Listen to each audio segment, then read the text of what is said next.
just yours. So there's not going to be any delay on the tax increases? No, well, I got to get the votes.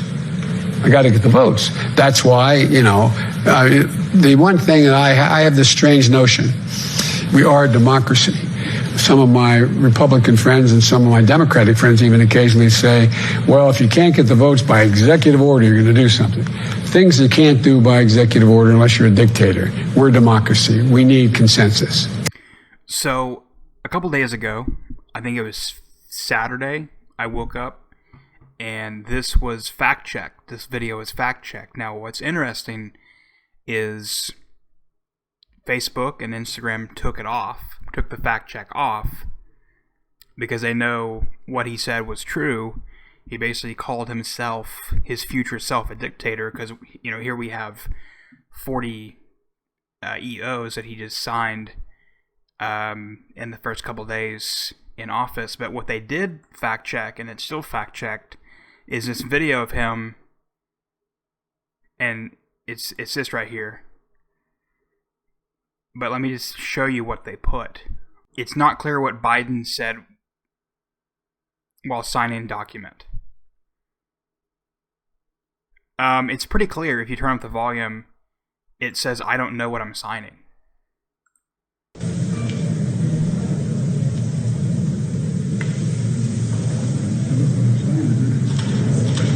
So you have to turn up the volume a little bit, but it's pretty clear. But CNN is not happy that conservatives are holding that clip. Not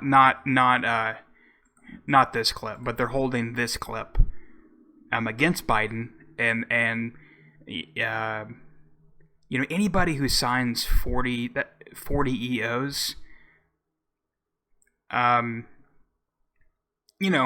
don't want to say he's a dictator, but it's not looking good. Killing all these jobs and doing all this stuff, reversing the past 4 years. The biggest thing is killing all these jobs.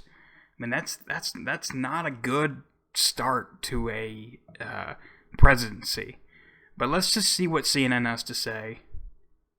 And CNN is upset, and they're actually saying, "Oh well, this clip was used out of context." Never once did they do that with Trump. They use clips out of context against Trump.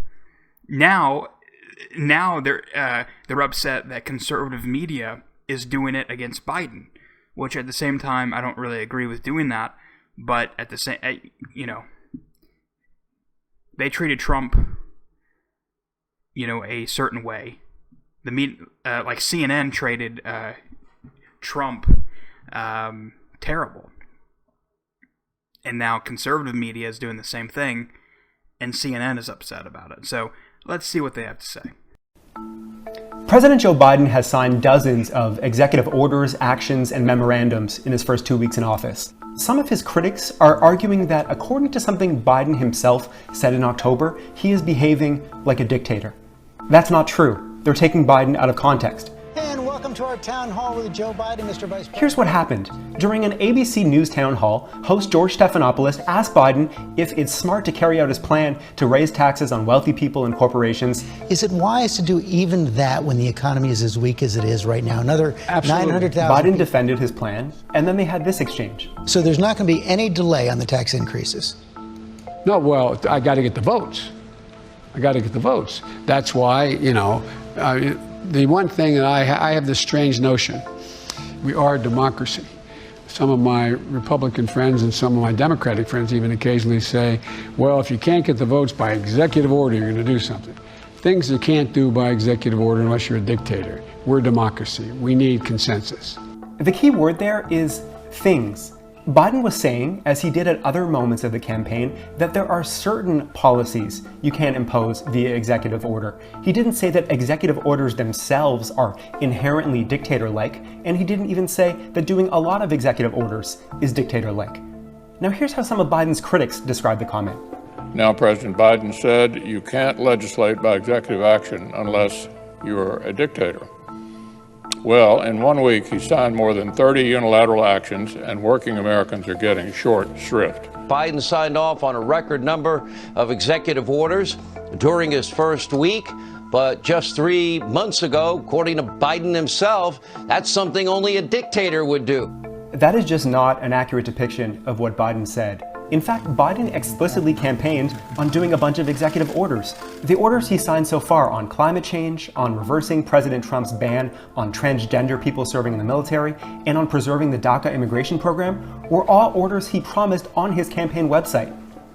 And it's also worth noting that many of Biden's executive orders simply reverse Trump executive orders that Biden's critics never complained about at the time. Today I'm about to sign 2 executive orders, and basically the best way to describe them, to undo the damage Trump has done. Now, Senator McConnell's office forcefully disagreed with our assessment that he was inaccurate here. Spokesman David Popp said that given that Biden spoke in this ABC town hall and generally on the campaign trail about the need for consensus and about the importance of working with Congress, nothing McConnell said was wrong. I just respectfully disagree. McConnell could have more fairly said, look, Biden called for consensus and is now doing a bunch of executive orders. It was just wrong, though, for McConnell to suggest that Biden is now meeting his own definition of dictator.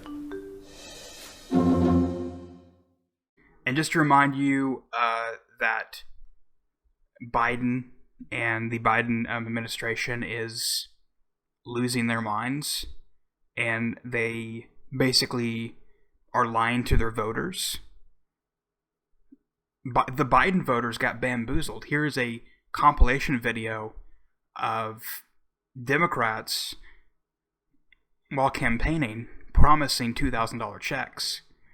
And now, I think even Kamala Harris said that as soon as we're in office, we're going to give everybody $2,000 every single month. But now, they are struggling to find $1,400. So just take a look at this clip. It's absolutely ridiculous. And then after that, the video's over. Take a look.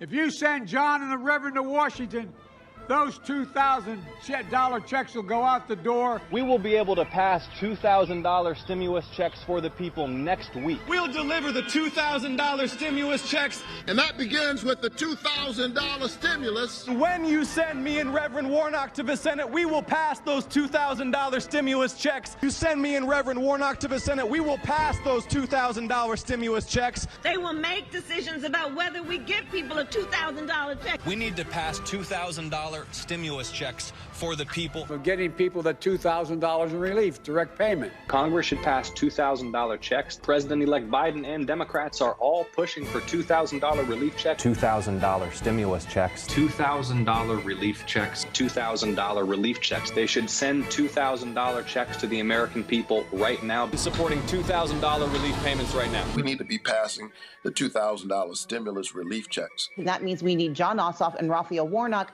who will go to D.C. to ensure the $2,000 checks. You see ads that say, want your $2,000 stimulus check? Vote Democrat. Vote for Warnock. The stimulus check. Chuck Schumer is trying to increase it to $2,000. Well, I actually have a bill for that. One of the first things that I want to do when our new senators are seated is deliver the $2,000 checks to the American families. And the debate over $2,000 isn't some abstract debate. $2,000 checks, so kind of actually $1,400 checks. By electing John and the Reverend, we'll put an end to the block in Washington on that $2,000 stimulus check. 10 moderate Republicans want a seat at the table to pitch a slimmed-down relief proposal. That money that will go out the door immediately. What they might be willing to do is negotiate on those stimulus checks. How can you assure Americans that relief will come and come soon? Have you ever known anyone in the history of the United States of America that could be president and assure exactly what the Congress is going to do? That money that will go out the door immediately. And that's not hyperbole, that's real. Anyway, guys, that's the video. Tell me what your thoughts in the comment section below. Thank you so much for subscribing and hitting that like on the video. I'm taking a break from social media, from Instagram and Twitter and all that kind of stuff. But I will be here every single day making a video or a podcast or just whatever the news brings. And I think that's better. as you know, the 76 Social, I kind of had to just let that go, and it wasn't really that popular with people, I don't think. So there's only so much I can do, and I think there's other platforms that do a way better job. There's Gab, there's all kinds of stuff out there. So you can sign up for that if you're sick of social media censorship, and I think it's only going to get worse. But I'm going to be taking a break from social media just because I just want to take a few weeks off. But like I said, I'm going to be keeping up with everything as much as I can, and popping in here with a video or a podcast. And be sure to hit subscribe. And also the other channel, I put up a podcast on 76 Radio. I started a radio station, and it's like people are liking it. I post music, and then I post podcasts and music news and things like that. So if you're interested in that, you can head over there to my other channel. I'll put a link in the description below. But anyway, thank you guys for watching, and stay tuned for more videos coming up soon. Thanks.